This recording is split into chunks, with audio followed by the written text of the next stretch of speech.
Hello, I'm Jacob Parker, and welcome to my presentation on a pest analysis of Mexico.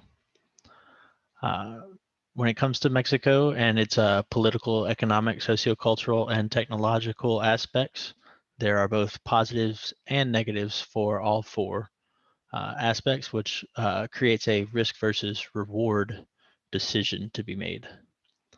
Politically, Mexico had its first free election in the year 2000. It was previously ruled by one political party from 1929 until 2000. Since then, there have been free and fair elections. Most recently, in 2018, President Lopez Obrador was elected from a left-leaning party, which is very much a change for Mexico. For the most part, officially, political activity is relatively free in Mexico. There aren't many restrictions on organizing and political activity, but there are cartels that make their money running drugs, uh, laundering money, and these cartels bring a lot of violence and corruption to the Mexican landscape. Uh, they tend to target uh, either media or politicians that speak out against them. So this definitely provides a risk for a multinational enterprise looking to invest in Mexico. Economically, the cartel's influence does bleed over into the economy, again with the corruption. But once again, Mexico is mostly an open market. It does allow foreign direct investment, and most industries are a free market, other than a few state-owned industries. The most notable one being the petroleum industry, where Pemex, Petroleum Mexico, uh, is still state-owned to this day. That industry is very important to Mexico. They're actually the second largest supplier of oil to the United States of any outside country. Uh, there are many ties between the U.S. and Mexico economically. About 80% of all of Mexico's exports go to the U.S. in 2019, and about a little less than half, but close to half of all of Mexico's imports came from the United States. So the two economies are very closely linked, and Mexico somewhat depends on the United States. But Mexico does have free trade agreements with many other countries. They actually have more free trade agreements than any country in the world. They have 12 free trade agreements with 46 different countries. Uh, Notably, for a U.S. firm, uh, they are part of the USMCA, the U.S. Mexico Canada Act, which replaced NAFTA, went into effect in the year 2020. It is just basically an update to NAFTA. It kept a lot of the same things, but addressed some issues that the three countries had with the original NAFTA agreement. And Mexico is also part of the World Trade Organization, the G20, and the OECD. Culturally, Mexico has the 10th largest population of any country with 130 million people. Roughly 2/3 of these people are mestizo, which is an ethnic group uh, based basically American Indians and Spanish descendants. 83% of Mexicans are Roman Catholic, and the population of Mexico is very young, which is notable for economic reasons because this provides a large potential for growth. The median age in Mexico is 29.3. Compare that to US is 38.5 and Canada's is 41.8. Most Mexicans live in the central zone of the country. That's where Mexico City, the capital, is.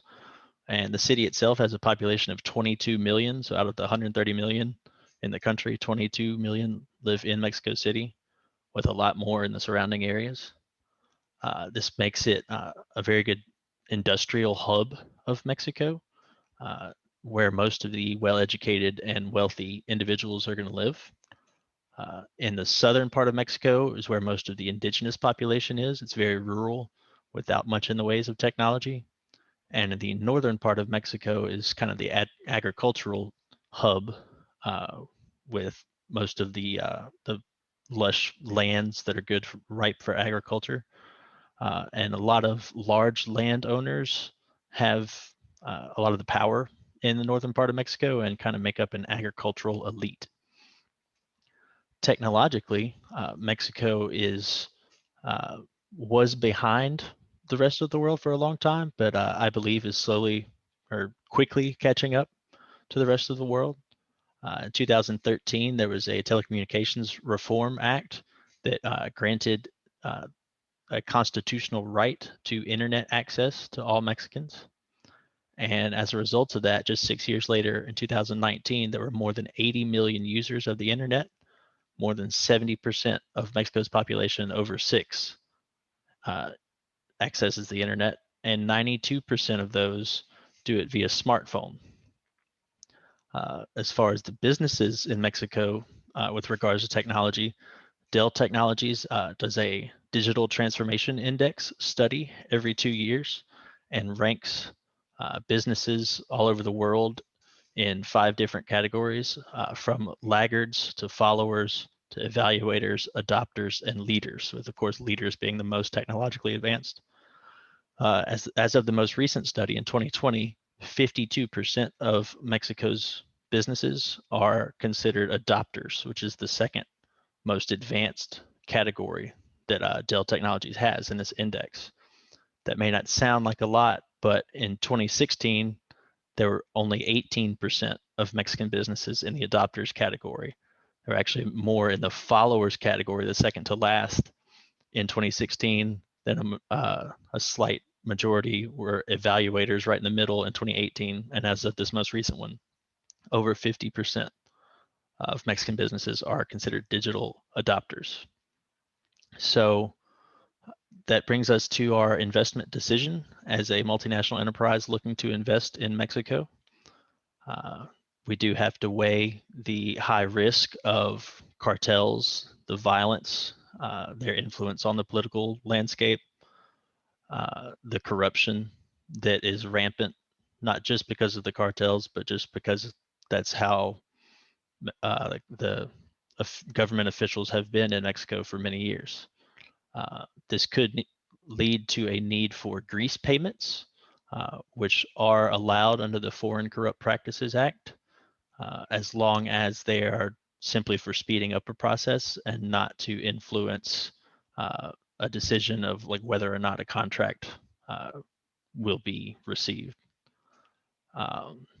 As far as good things for Mexico, the young population is ripe for economic growth, and technology again is moving forward very quickly, and the open markets allow Mexico to trade with just about every country in the world.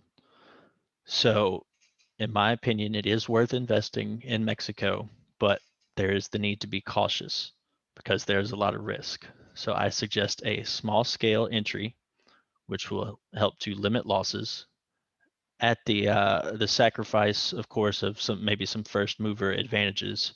But I don't believe it's worth that risk with the current political landscape in Mexico to go with a large scale entry. So I do suggest investing in Mexico with a small scale entry. Thank you.